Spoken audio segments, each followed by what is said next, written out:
स्थिति अभी नजर नहीं आ रही है। पश्तून पठान एक तरफ सड़कों पर आ गए, दूसरी तरफ पठान सीधे सीधे सड़कों पर चैलेंज दे रहे हैं। यहाँ पाकिस्तान में जो स्थिति है वहां पर एक तरफ पठान और दूसरी तरफ बाकी सब लोग नजर आ रहे हैं। लेकिन ये बात सही है कि पाकिस्तान सरकार के खिलाफ और पाकिस्तानी सेना के खिलाफ लोगों का जो गुस्सा है वो लगातार बढ़ रहा है।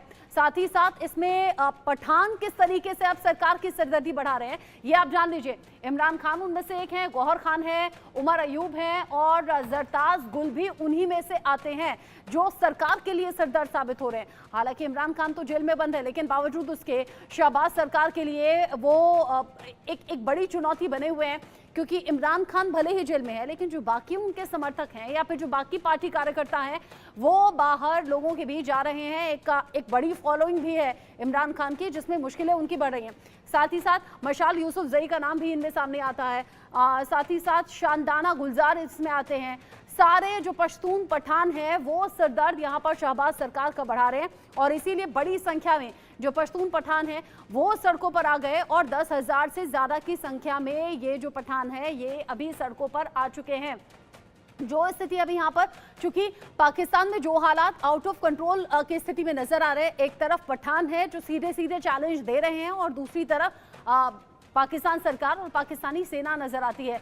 यूके देवनाथ सर, जिस तरीके के हालात अभी आपको नजर आ रहे हैं, इमरान खान और जो बाकी पठान जिनका हमने जिक्र किया, इमरान भले ही जेल में है लेकिन सच्चाई ये भी है कि जो उनकी पार्टी कार्यकर्ता हैं या फिर जो आम लोग हैं और जिस तरह की फॉलोइंग वो रखते हैं, क्या आप ये समझें कि पाकिस्तान सरकार या सेना के सामने पठानों के तौर पर जो खड़ा हुआ चैलेंज है वो सबसे बड़ा है जिससे निपटते हुए पाकिस्तान सरकार नजर नहीं आ रही या कोई ऑप्शन नहीं है? एस्टेब्लिशमेंट, उनकी आर्मी और आईएसआई को समझने पड़ेगा कि अलेक्जेंडर के जमाने से, सिकंदर के जमाने से लेके आज तक किसी ने भी खैबर पख्तूनख्वा एरिया में, वजीरिस्तान एरिया में कोई भी अब तक पठानों को काबू नहीं कर पाया है। पाकिस्तान की सरकार अभी हाल फिलहाल ऑपरेशन चला रही है वहां पर टीडीपी के लड़ाकों को मारने के लिए। उन्होंने नाम दे दिया है बड़ा अजीब सा, आज़मे इस्तेकाम। सवाल है कि एक ऑपरेशन को क्यों अंजाम दे रही है अपने ही सिविलियंस को मारने के लिए।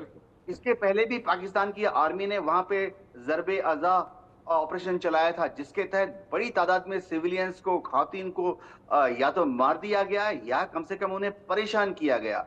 अभी कुछ साल पहले ये ऑपरेशन रद अल फसाद चलाया था।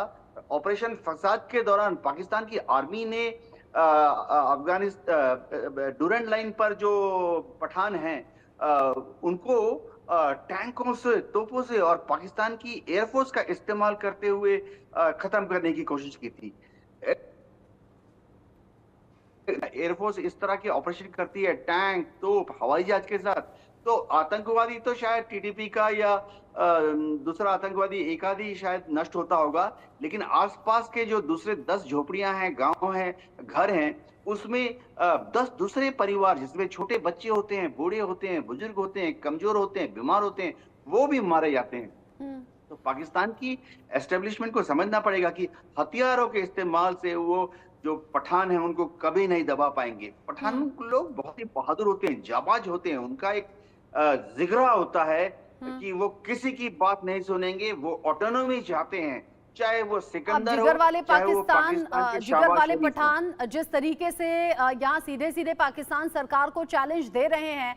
अनुज माथुर सर, एक चैलेंज ये भी दिया गया है कि अगर ये जुल्म यहाँ पर खत्म नहीं हुआ तो फिर सीधे सीधे युद्ध छिड़ेगा। अगर ये युद्ध छिड़ता है तो क्या स्थिति फिर आप आगे आने वाले वक्त में देख रहे हैं और ये पाकिस्तान को तोड़ने की धमकी के तौर पर भी है? बिल्कुल बिल्कुल रचना, ये पाकिस्तान, मैं कुछ समय पहले आपकी के चैनल के माध्यम से कह चुका हूं आपके दर्शकों को कि पाकिस्तान का टूटना लगभग निश्चित है। मैं उसकी वजह बताता हूं कि जब आप अपने लोगों को फंडामेंटली हैंडल कर रहे हैं और उसमें आप पूरी ताकत का प्रयोग कर रहे हैं, इतनी शक्ति उसमें लगा रहे हैं जिससे कि वहां को मतलब आप देखेंगे कि जब तक आप उन लोगों को you have taken for granted ये 3-4 एरियाज को, और उन्होंने उनको ये लगा कि वो बल प्रयोग से, शक्ति प्रयोग से इन लोगों के दिमाग को चेंज कर पाएंगे। देखिए, जब भी आपको किसी चीज किसी क्षेत्र को अपने साथ रखना है तो आपको उनके क्षेत्र के लोगों की, उनके कल्चर की, उनकी भावना की, उनकी भाषा की, सबका ख्याल रखना पड़ेगा, सबको एक साथ लेके चलना पड़ेगा। ऑल इंक्लूसिवनेस अप्रोच आपको लगानी पड़ेगी। अगर आप दमन करते हैं, दमन से कभी भी आप इनको नहीं ले सकते। पाकिस्तान आजादी, उनकी आजादी के समय से लेके आज तक सिर्फ इनके ऊपर दमन करता रहा है। इन तमाम क्षेत्रों से सिर्फ इन्होंने खनन किया है, यहाँ से फायदा उठाया है और यहाँ के लोगों को कुछ भी वापसी में नहीं दिया है। और यही वजह है कि आज परिस्थिति ये हो गई है। रचना सिर्फ अपना स्वार्थ देखते हुए पाकिस्तान में सरकारें बदल गई, नेता बदल गए, अपना स्वार्थ कभी खत्म नहीं हुआ। आम जनता सिर्फ प्रताड़ित होती रही, सिर्फ जुल्म ढहती रही। हाँ जी, वजह यह है कि देखो सरकार पाकिस्तान की बदल रही है, लेकिन पाकिस्तान का जो कंट्रोल है वो पाकिस्तान की सेना के अंडर में रहा है। और पाकिस्तान की सेना नहीं बदली। जो तमाम सरकार कोई भी हो, पाकिस्तान की सेना इज कॉलिंग द शॉट्स और वो लोग ये दमन की नीति को अपना रहे हैं। वही मैं कह रही हूँ, पाकिस्तान सेना के हाथों की कठपुतली सरकार रहती है।